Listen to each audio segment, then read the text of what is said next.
I had one of these on our last trip up to the Smoky Mountains.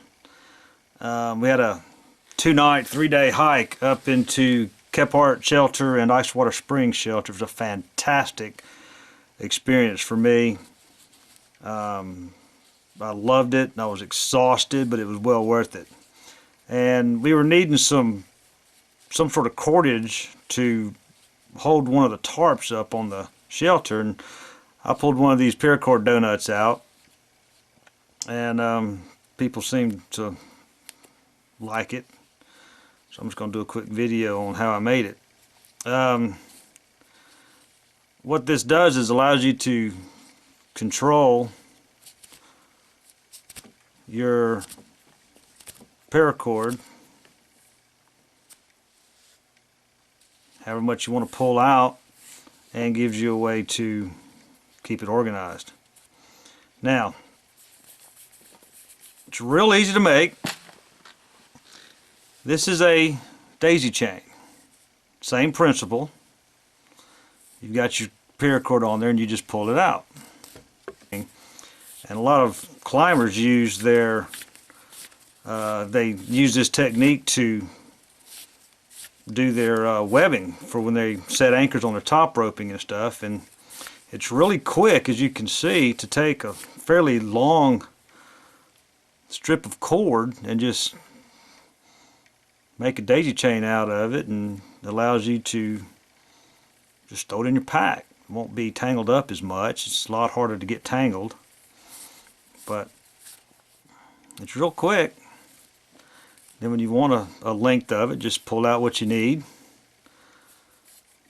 cut it and use it, and then you can just wrap this back up and tie. If you don't know how to make a daisy chain, this will go for your webbing, your paracord, any type of cord. But the way you do it is you take a short end and a long end, okay, just as the long end, short end, long end. You just make your slip knot, fold the long end over the short end and then up through the hole, and you pull it tight, and there's your slip knot. It's just a slip knot. Once again, short end, take the long end, fold it over the short end, and then up through the loop, and then pull it tight.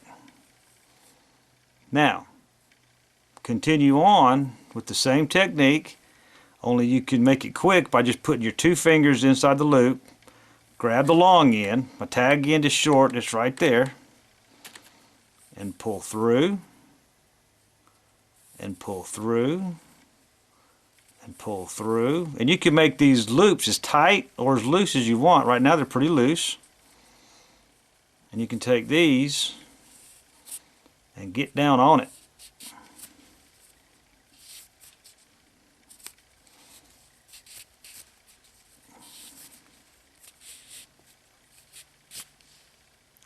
Pretty tight. As you work on it, at least as I work on it, this loop in my hand tends to get pretty much large and opened up, so I just pull it back down. So let me get about 6 or 8 inches of a daisy chain going here. So I've got this little length of chain going, and I just fold it over.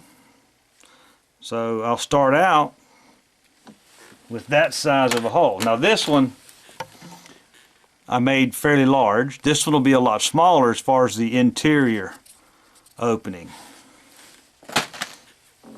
So again, I've got a fairly length of daisy chain. I'm just wrapping it around my fingers just to make a loop. That's all I'm doing. Let me get a little bit longer. And again, I'm just bringing my hand through the loop and grabbing the long end and pulling it down, pulling it down, pulling it down. So now I've got a couple of bites on that.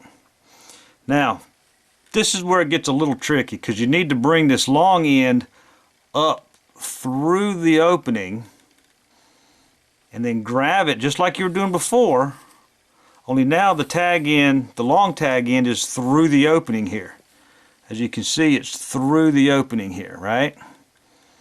Now, what you're going to do is you're going to alternate inside, outside, inside, outside, inside, outside.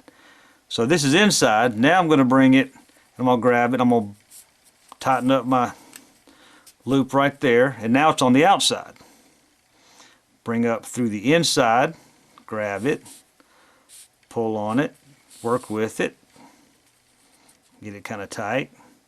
Now I'm on back on the outside. Now,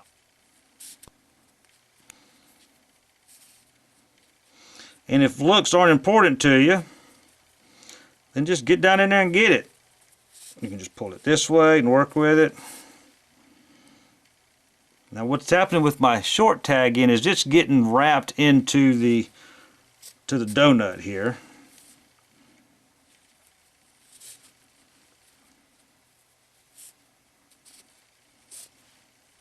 See, my loop's getting kind of long, so I'm going to bring it back down to earth.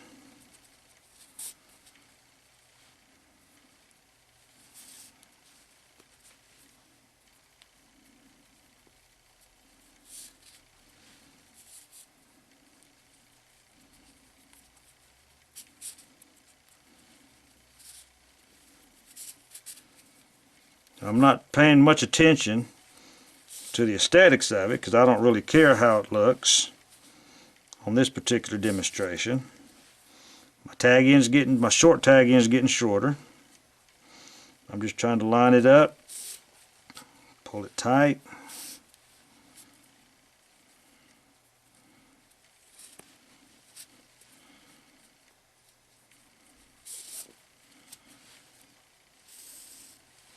Even when you're not really paying too much attention, it still doesn't look too bad.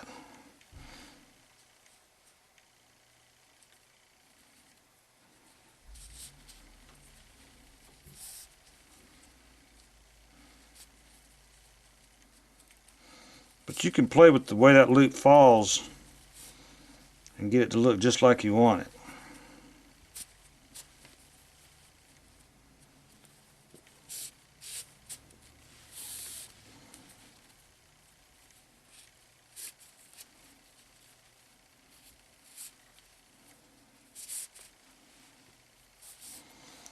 My short tag end is getting shorter because it's getting swallowed up inside the donut. But in one of my other videos, I used a belt, paracord belt, similar weave as a paracord bracelet. And I'm sorry, but that's just not, in practical use, it's just not worth it, because this same cord I'm using here, I had 57 feet of this cord. It's one of these. It's either this one or that one, but I had a 100-foot cord. I measured off what I needed, and I made a paracord belt with the same pattern as a bracelet. And it took me 2 hours to tear it apart and get the 57 feet of cord out of it. I'm sorry, but in an emergency situation, it ain't worth it. There's my tag end. It's gone. It's now swallowed up. And I'm coming to the end of my little section here. So what you do when you get to that part of it,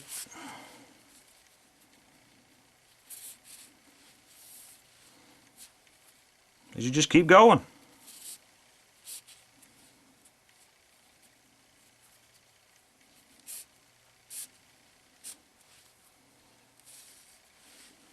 Takes a lot longer to put one of these together than it does to take it apart. So as you need the paracord, it's there for you. It's not tangled up in your pack. It's not all knotted up, falling apart.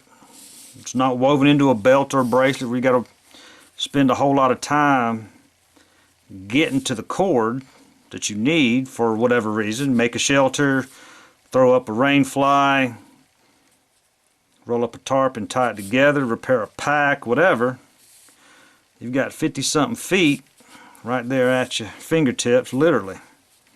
So I'm at the end, and now I just keep going, and it'll just make it that much thicker. So the more trips you do, around this thing, the thicker it's going to be, because it's going to grow that way. So you want to give yourself a little bit of a larger opening than you actually want. When you're done, you can just tie it off however you want. What I do is I take the that final loop and I just bring the rest of the tag in through. I wouldn't have this much. And then it just ties down on itself. And I got that much hanging out. So this is sitting in my pack, not coming undone, not being unraveled. When I need it, I'll just pull open that little loop, pull this apart, and start pulling whatever I need. What do you think of that? And this will come without any trouble, completely open, and you got 47, 57, 100, 200, however much paracord you have, you've got it unraveled and ready to use in a matter of seconds. To me, that's a lot more, that makes a lot more sense than having to unweave a paracord belt or bracelet. Plus, you can get as much on here as you want. You could take 300, you could take three 100 strands, tie a knot in the end. And the knot I'm talking about is a fisherman's bend, I think is what it's called. Basically 2 safety knots. You got one there. It's a double fisherman's bite or something. I don't know. I forget. I know the knots, but I don't always know the names of the knots. And then you pull that together. Now you got 2 of them, and just weave it in there like you normally would. I hope this is helpful. If you got any other ideas on how to store your paracord, by all means, please post a comment, because I'd love to know of any other way we could do it. And like I said, you could start out with a length of daisy chain, or you can just wrap it around your hand a few times and make that first loop right here. Get it as tight as you want or wherever you want to put it, and then whichever direction you want to go, inside, outside. This one's coming up on the inside. Now when you first start doing it, it's kind of hard to get it to slide. That was inside, so now I'm going outside. And sometimes you have to work with it. But as you go, that's going to be the size of the donut on the first weave, and then the second weave will even be a little bit smaller. Thanks for watching.